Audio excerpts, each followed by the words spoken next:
the September 21st, 2015 Planning Commission meeting. We have two absent counselors. John Jaworski and John Borowski will not be here today. And Commissioner Randall is going to help me, and I'm Kristen Taylor, and I'll chair the meeting. So the Planning Commission reserves 10 minutes at the beginning of this meeting for public comment. And the public may comment on any matter except for items scheduled for public hearing or public hearing items for which the record has already closed. Generally, the time limit for public comment is 3 minutes. However, the Planning Commission reserves the option to reduce the time allowed each speaker based on the number of people requesting to speak. And we have one person sitting in the public, and not today. So we'll go to agenda item number 2, which is Envision Eugene Working Draft Community Vision, led by Terry Harding. Thank you, Commissioners.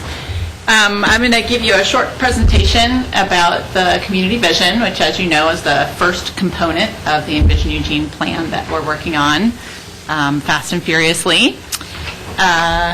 We'll go ahead and start with a reminder or a refresher of this graphic that explains the Envision Eugene plan and the UGB adoption package. So for you guys and for people watching, the 2012 recommendation and then this year Council's direction on the urban growth boundary are what are informing the creation of a new set of planning documents for Eugene.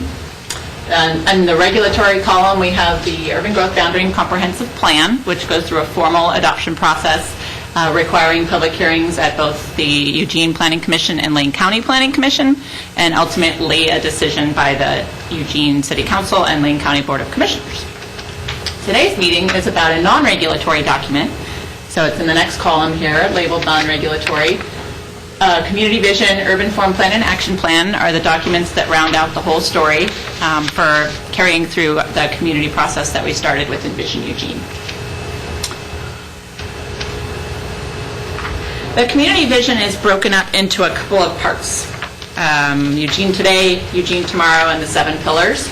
And the intent of the vision is really to set the framework and the background, the context for the comprehensive plan and for the remaining documents. So it's intended to be short and carry forward all the information or the nuggets of information that we developed as we were working on the 2012 recommendation.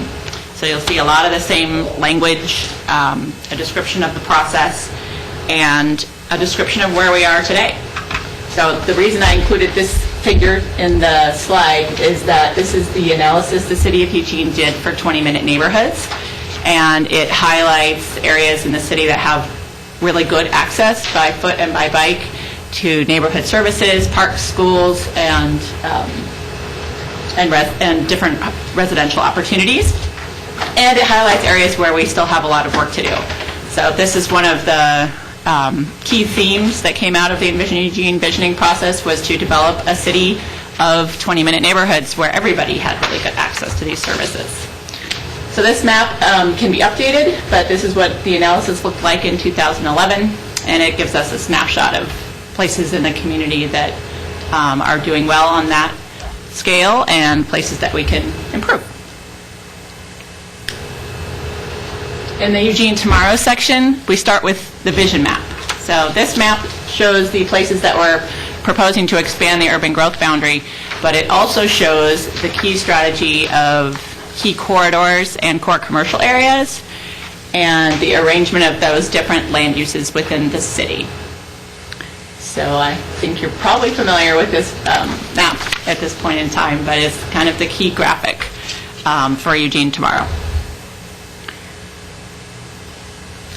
The last section is the 7 pillars, and you know what they are. What we're trying to do in the community vision is outline not only what the pillars are, addressing everything from economic opportunities, affordable housing, climate and energy issues, compact development, neighborhood livability, natural resources, implementation, but really what do those mean and how are we going to plan to achieve those things. So for each of the 7 pillars, the vision talks about what's the issue, why does it matter, and what do we intend to achieve. And again, the tone, as you've read through this working draft, is brief, and aspirational, setting a context for then what follows in the other components of the plan. So I just wanted to give that explanation of what we hope will be the purpose of this document, and then take any questions you have about it. But before we get to that, I do want to flip the lights here quickly so you can see this picture. Just to let you know what has been happening recently. With Envision Eugene on the comprehensive plan, we had a workshop with commissions, boards, and committees last week in this room, and had a chance to discuss with some of those other city representatives outside of land use planning how the comprehensive plan would affect their work program areas and how their boards and commissions and committees would like to be involved in the process. It was a great start. We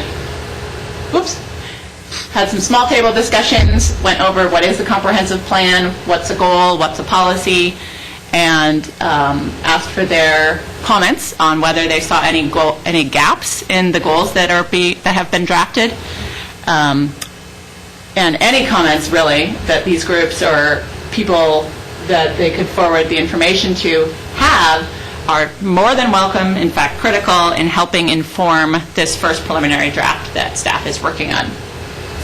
So we gave them a working deadline of comments by October 5th to inform the preliminary draft, and then of course that is still a preliminary draft that is going out for broad public review after that. That's what happened last, was it Thursday? I think it was Thursday. Yeah, Thursday. I've updated this list, this is my last slide, to give you a little bit more detail on the coming events that will be happening over the fall. So today's meeting is up there. Next week, on September 29th, we're holding an open house over in the library on the Community Design Handbook. And that is the major guts of the urban form plan, the third component of the overall Envision Eugene plan. So I invite you all to come to that. It's an open house format. And then you'll be hearing about that component at your meeting on October 12th, along with the action plan. Then we have this goal of publishing the preliminary complete draft on October 20th and going into a period of events and online opportunities for comment from October through December. And we're trying to nail down some dates right now for 3 community open houses in November, and we'll put those in different places around the city and then work with groups to make presentations at existing meetings, because we found that's a pretty good way to get input from people. And then back to you guys, December 14th, to report on everything that we've been able to gather, all the comments during that period. Everything's on the website. As those dates get scheduled, they'll be confirmed in a running list, and you can find all the details there. I'll hit the lights. Okay. So, first round of any questions or comments that you have for staff. Commissioner Baker. Yeah, I'm sort of backing up a little bit again, but I want to, I'm curious, we have the regulatory component, and then we have these non-regulatory components, and I'm concerned about the public being confused by the non-regular. And I'm just wondering if you could comment or have experience with other jurisdictions. Do they usually adopt a bunch of non-regulatory components, or they just focus on in other words, do they follow the same model and have these non-regulatory elements that as part of their UGB adoption process?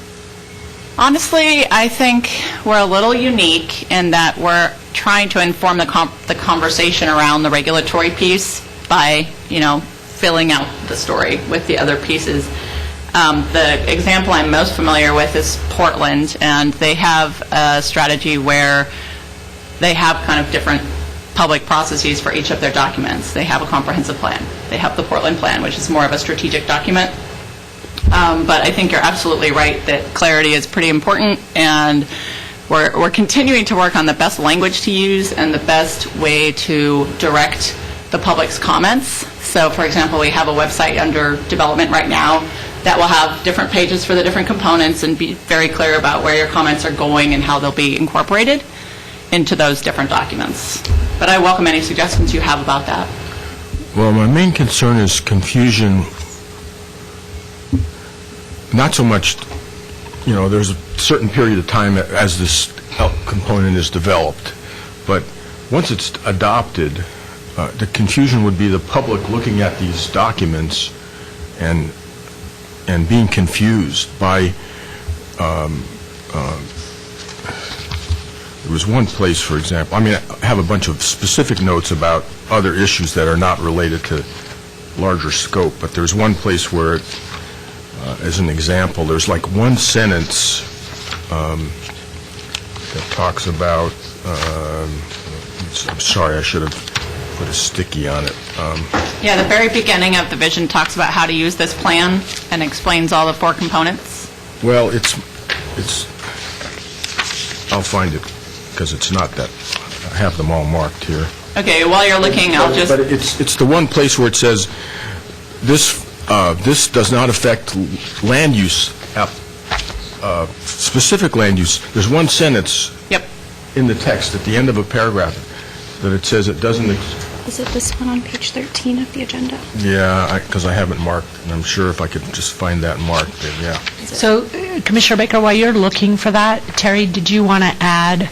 Well, I wanted to just Universal add background. that this has been a concern, that we're very clear about this for our legal staff, and they are helping draft the language for the beginning of each of the 4 components that's ultra clear on that issue, explains and has the same text in each of the 4 components about what it is, what it isn't, and what applies to the city's decision-making. Well, my concern was just somehow to highlight this more important piece in some other way than sort of embedded at the bottom of a paragraph in a text, and it's Did you just find the paragraph? But it's the place in the text, and I'll find it in a minute, but I'll let someone else come, where it says that the pillars do not affect, or the envision regime does not affect specific land use applications. There's just one sentence that says that in the document. At the end of a paragraph, it says, this informs the vision for future development, but it doesn't affect specific applications. And it's sort of like, if The bottom, I think it's the last sentence in It's- page 13 of the agenda, page Okay. 10 of Is the it- working draft. on page 10 of the working draft, Yeah, okay. the policies this do one not down apply in here. approving or denying individual land use applications. Page 10. Okay, so it's in the section under the language of Envision Eugene. Oh, yeah, here it is, yeah. It's under policies. Yes, so this is New land not... use plans and changes to the city's land use code and land use must be consistent with the policies in the Envision Eugene Comprehensive Plan. The policies do not apply in approving or denying individual land use applications. So to the public member, that's going to be confusing. They aren't going to understand if it's only embedded somewhere way down deep in the text. No, this isn't the only place it's going to appear, but it is consistent with the description of goals and policies at the beginning of the comprehensive plan. So it appears a couple of places and needs to be the same text. Right, that's fine. carries but through. To me, it seems to me that if what you really need to say at the very beginning of the document in big, bold text, this is aspirational. It does not, it does not affect local land, local, individual land use applications. Okay. So to make it clear to the public, rather than somewhere embedded in the text, that these non-regulatory documents Are not adopted. are not adopted. They're not to Because be otherwise, adopted. people are going to be confused, and they're going to come and say, well, it says here in this pillar about natural resources, or energy resiliency, or repair and enhance neighborhood livability, that we're supposed to do something, and yet this project doesn't do that. Yeah. Commissioner Baker, I think it's clear. That's great advice for staff, and I just want to make sure there's enough time for other people. Yep. Okay. Commissioner Nicole Nicolello. Nicolello. Okay. Thank you. Commissioner Randall. I should just have how to sound it out on my placard. So I just wanted to say, first off, great job on the workshop that happened last Thursday. I heard feedback from a lot of people that they really enjoyed it and that it was super successful, and so I hope that that's something that continues onward. That being said, I think, and Commissioner Baker kind of alluded to this, I worry that, especially with our new website, we're going to give people kind of a sea of documents to wade through, and I wonder if there aren't some other ways that maybe we can explain this information. And I do know that staff explains this repeatedly throughout different workshops and planning commission meetings, but I'm curious if staff would be willing to do a series of YouTube videos or podcasts or something like that that you can put up on the website that people can watch. So for example, you do a podcast on what's the difference between regulatory and non-regulatory, and what's the difference between a goal and a policy, or you can describe the pillars in depth. And I think that might be successful because, one, for some people, that's a really great way of learning about new things, but also, two, it's you being able to actually explain the bones of the plan and what it means. And three, I've heard from other folks throughout the community that, for example, Robin did a video on South Willamette way early on in the process, and that's actually was a really great way of actually explaining what the plan could look like. And so maybe applying that to something like this that's so, large and kind of complex, that might be something to consider. Yeah, it's a great suggestion. And our team is thinking about different ways we can involve social media and definitely videos. We did a bunch of videos early on in Envision Eugene, but it's been a while.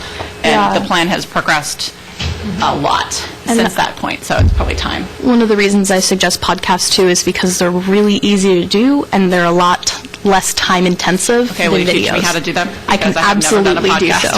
You just need a microphone and a computer. Excellent.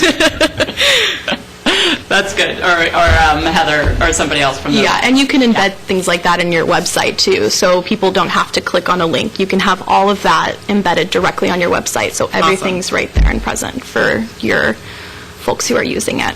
Great. Thank you. Yeah. Commissioner Randall. And I think just to add to that, maybe keeping them relatively short too. I know people, if they see it's a 20-minute or whatever, they may not listen, but if it's 2 or 3 minutes, it's like, well, I can give it 2 or 3 minutes. And if you're able to summarize different topics, along that way, I guess, getting back to Commissioner Baker's concerns, I guess, between the regulatory and the non-regulatory, I mean, it seems pretty clear in your chart here how you're thinking of organizing it. Are you thinking once the Envision Eugene document's actually published, would it be organized in a similar manner? Because it seems like that would maybe make it pretty clear that, this first section, Part A, is the UGB and the comprehensive plan, and then Part B is our community vision that has the urban form plan and the action plan in it. And then that way... Right, they're two separate things. Well, they're kind of two separate things. They might be bound together in one document, but then they're, it's clear that, okay, we're in Part 1 and that's regulatory, and then Part 2 is the kind of the background and all the underlying vision that we have that got us to that point. I mean, it's a great suggestion. It might be that simple. I think it's good, and as our understanding of this is progressing, we're thinking about shifts that we can do to make the process match the design of the document itself. And so, like we have been showing it with vision first, and then comprehensive plan, then urban form, then implementation, but kind of in a circle diagram. If we rotate that circle by 1, that makes the comprehensive plan number 1. The only thing to really work out is, does that make sense to have the vision come after?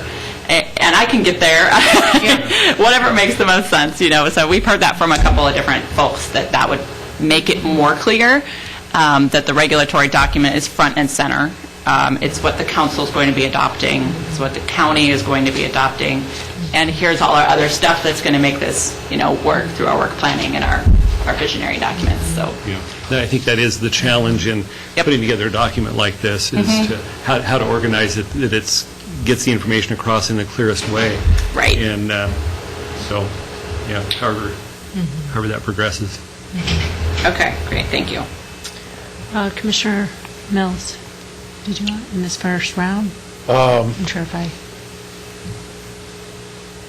I think I'll hold off.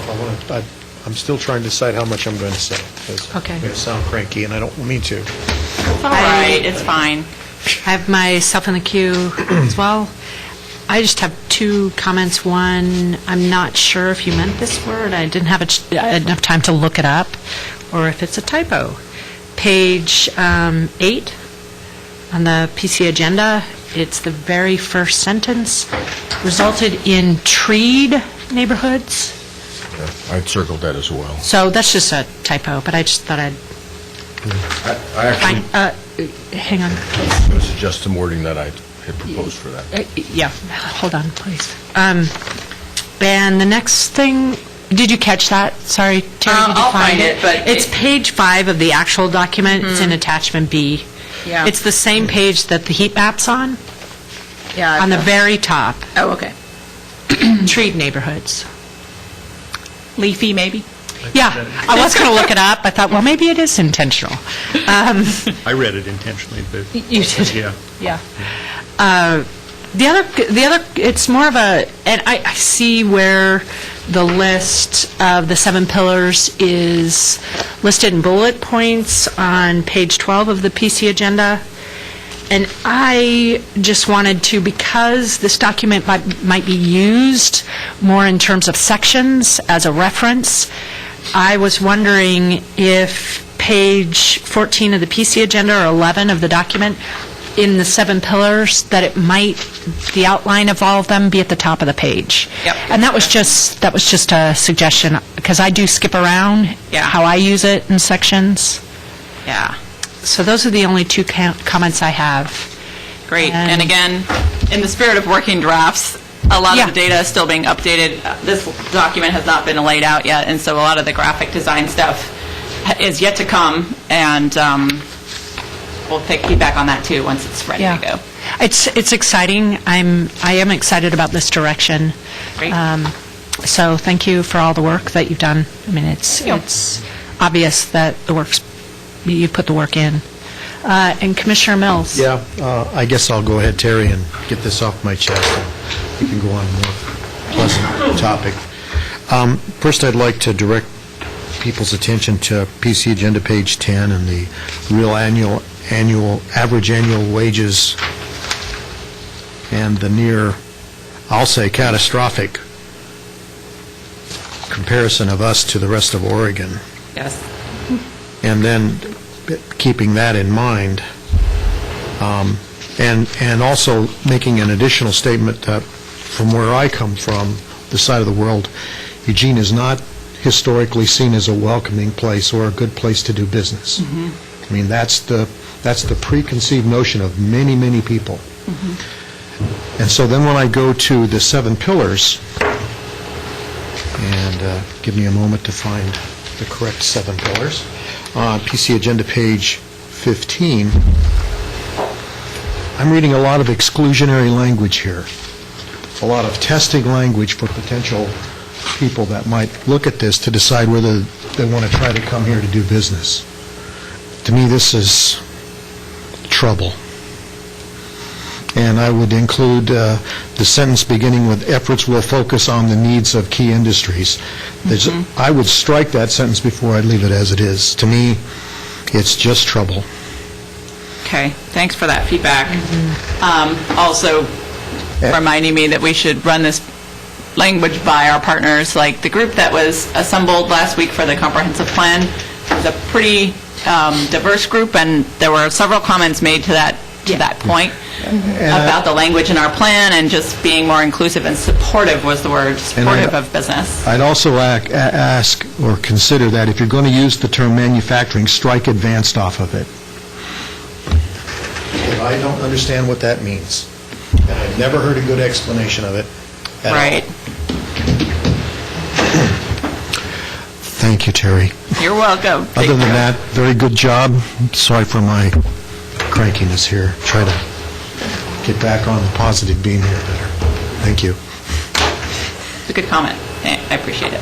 So round 2, I have Commissioner Baker and Commissioner Nicolello. Well, I have one general comment that I thought would be that's, there are a lot of places where we refer to other documents in this document, and I think they should all, those should all be links. And what I was going to suggest is, this is a technical solution similar to what Commissioner Nicolello, but in the technical area, we have what we called sort of forwarding links, so they're not really the link that you're ultimately going to get to. They're a placeholder. So you could define all of those as some, some part of the website with some number, and then it gets a redirect to wherever the document gets relocated over time. So that's a good way to handle it in these kinds of documents. That way it always gets to the right place for distribution. Right, rather than, to where it might have be initially and then gets moved to somewhere else. Thank you. The intent, I deleted the pesky comments that are embedded in the track changes version of this document, but that's one of them that shows up over and over again, is make all the links active in the online version and make it a very accessible online document. And then I had sort of specific comments, just minor word or suggestions that I figured, this is the forum for that. So again, on agenda, PC agenda page 8, as was mentioned, tree neighborhoods, you could say either leafy neighborhoods or probably even more accurate with resulted in neighborhoods with mature street trees. Sure. And then in the next paragraph, there's a place where it says just down the road, the University of Oregon. It didn't sound to me like what you'd really want to say is close to downtown. That's in the next paragraph. And it should be puts rather than put. University of Oregon puts Eugene on the map. And then the next sentence, there's a place where it says another 258 miles of on-screen bikeways make, not makes. It's just a spelling correction. And then in the paragraph parallel with the bottom left of the figure, it says architectural styles from the 1890s. Actually, some of the buildings in downtown are from the 1850s. The two oldest structures in Eugene are from the houses are from the 1850s, and one of them is in the downtown. Great, and on historic register.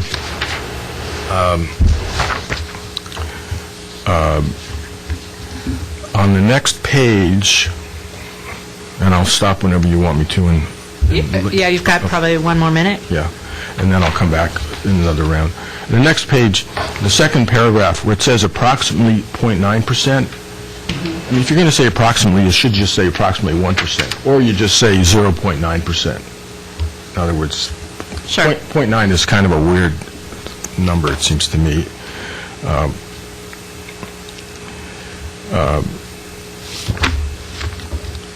And then on page 10, where it talks about agenda page 10, where it has the real average wages, you probably should have a note that says it's adjusted for inflation, just so people understand that it is, because they may not understand what real average wages. Commissioner Baker?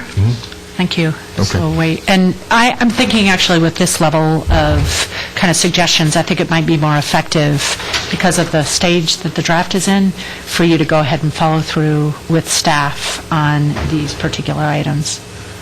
Yeah. I've got covered most of them anyway. Okay, perfect. Okay, I just Brad? have one short Yeah, comment. of course. Well, since you brought up the paragraph that talked about architectural history, and it says this in the text, but just for the benefit of the conversation, so there will be a description of Eugene's architectural evolution in the urban form plan, and that will be coming to you later in October. So another chance to kind of review that and make sure that it feels right in the place that it is within the overall plan. Right. So I have Commissioner Randall. Okay.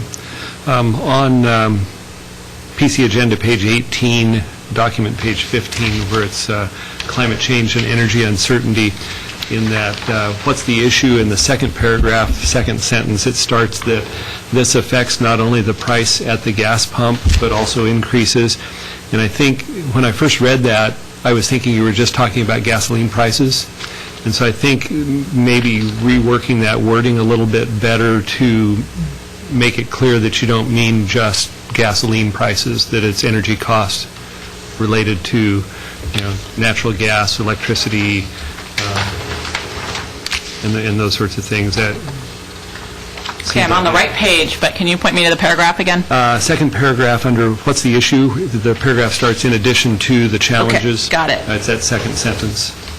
Starts out, this affects not only the price of gas at the pump, or at the gas pump. And then I had one other, no, actually, I can save my other comment. Well, I'll go ahead and say it. It's near the end. It's actually on the very last page, page 24, on what we intend to achieve for the adaptable, flexible, collaborative implementation. I think that's really where the urban reserves and the growth monitoring is critical, and I think you're saying it well there. So, but I think that's an important piece of all of this, at least for me. So you'd like to see added mention of urban reserves and growth monitoring? If urban reserves can be worked into that, it might be good, since that's part of what the growth monitoring is going to,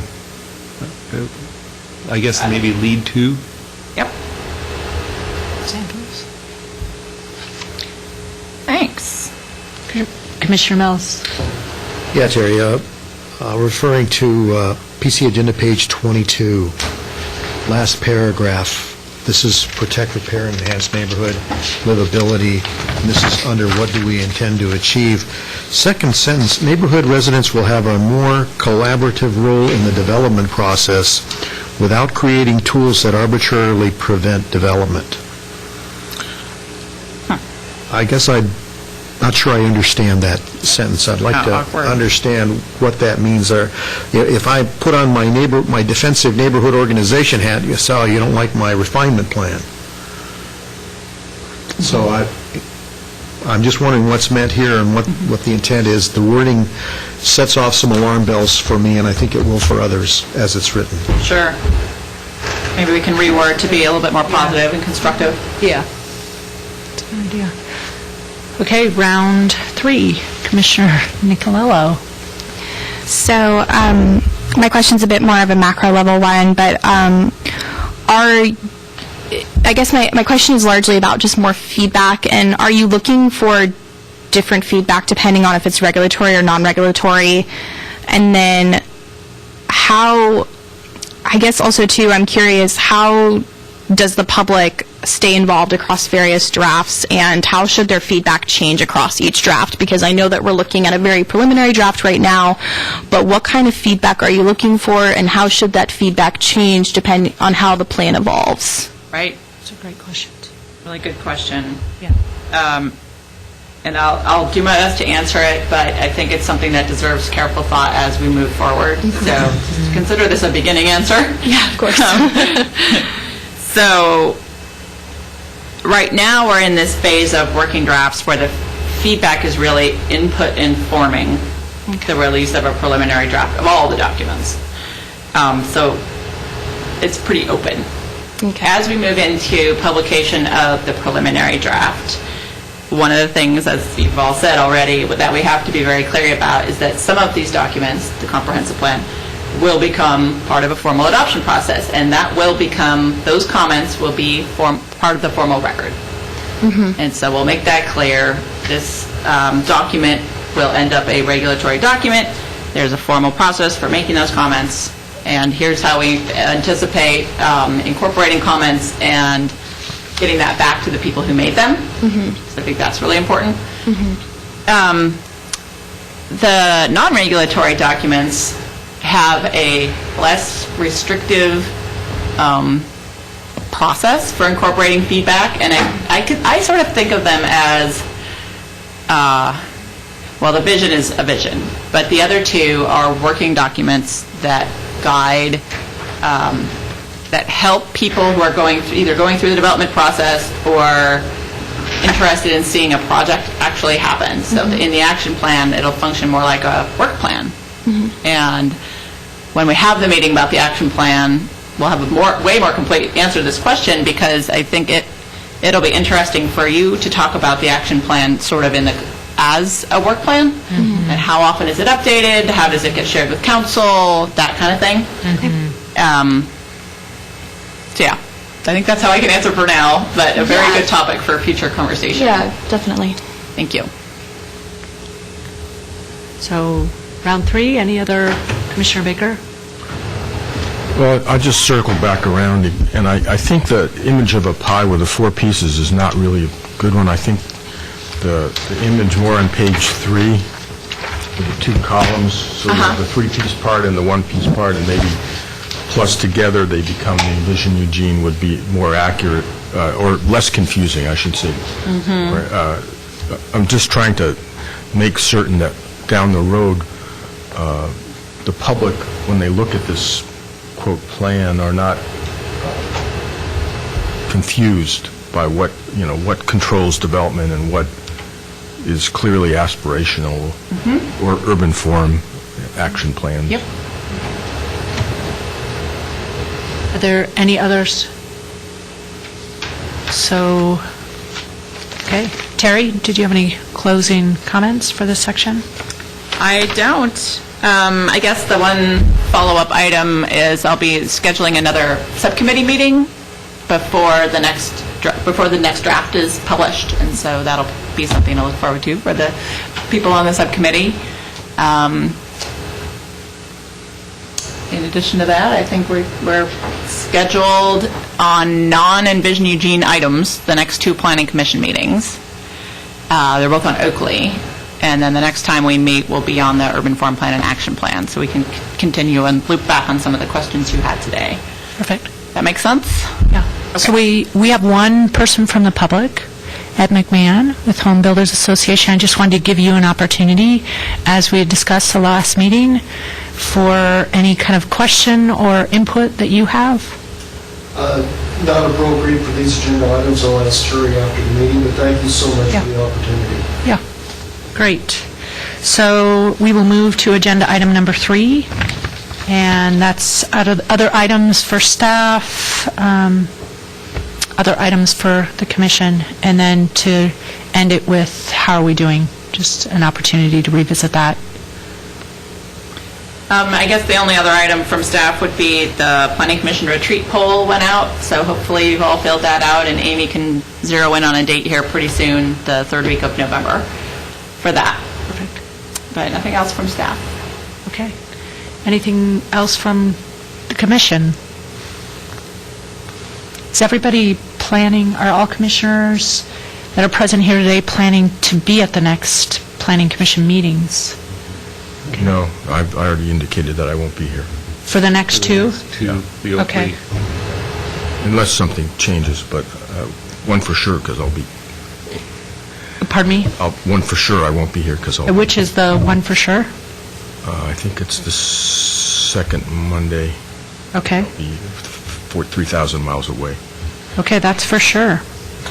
It's just short distance. Okay, thank you, thank you. Yeah, no, So we'll plan on- Amy has that information. Okay, perfect. And I think it would be good to check with Amy. She could, She usually on that schedule. she usually, and you could ask her to keep the schedule updated, and that way you would know.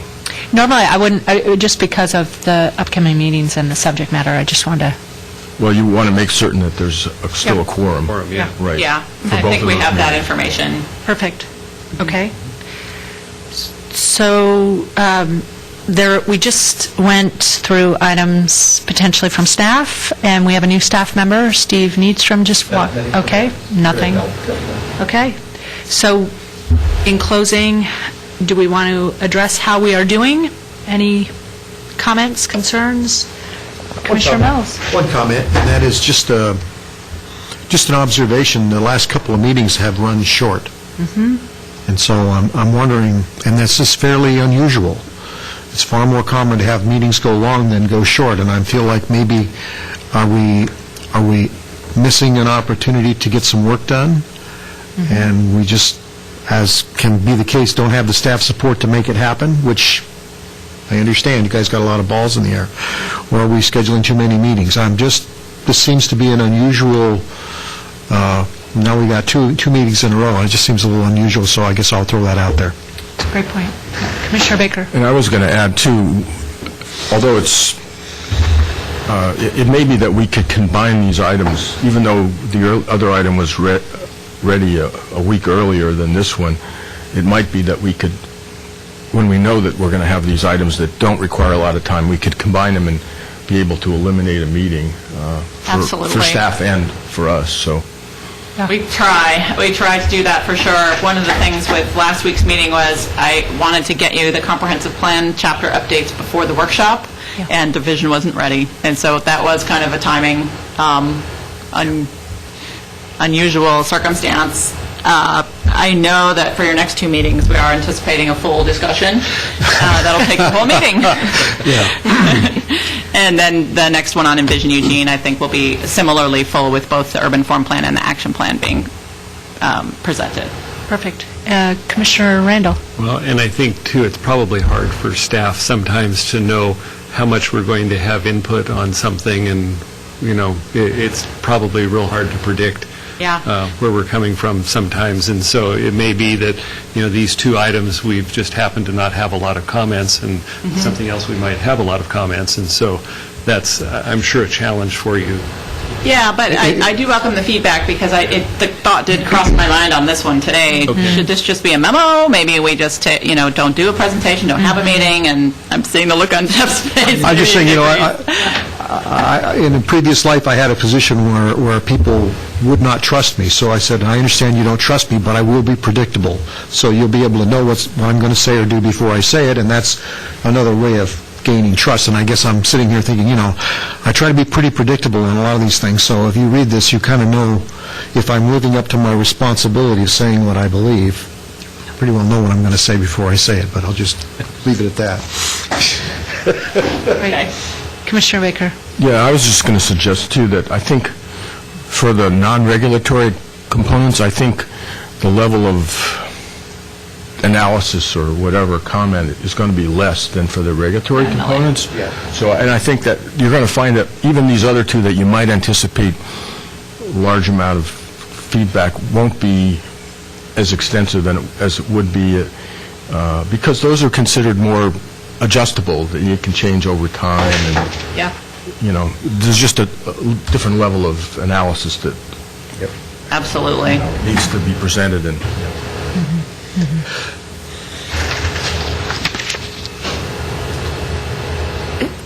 I'm going to go back to the public to make sure how we are doing.